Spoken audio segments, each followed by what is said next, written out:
Praise low प्रभू येशूच्या नावाला मी धन्यवाद देते.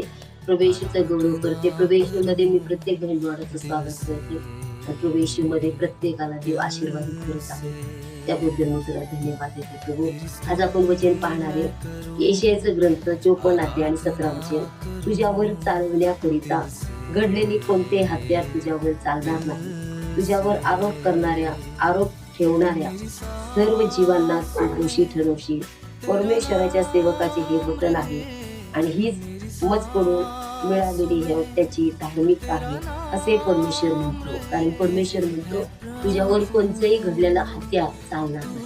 इस्रायलाच्या घराण्यावर जादू केला चालणार नाही. कारण की आज आपण इस्रायलाच्या घराण्यातले अब्राहमाचे कन्या आणि पुत्र आहे. तर आपल्यावर कोणतेही हत्यार चालवणार नाही. आणि देव आपल्या जीवनामध्ये अद्भुत कार्य करणारा परमेश्वर आहे. आणि परमेश्वर म्हणतो मी तुझ्यावर कोणतेही घडलेलं हत्यार ते तुझ्यावर चालू देणार नाही. आणि खरोखर आज आपल्याला आतापर्यंत देवाने आपल्या जीवनामध्ये अद्भुतरित्या कार्य केलेले.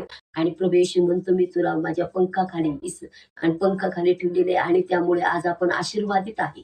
आज आपण ज्या विश्वासाने प्रभूकडे जे काही मागते देव देतो. आणि देव म्हणतो घडलेलं कोणचंही वाईट हत्यार मी तुझ्यावर चालू देणार नाही.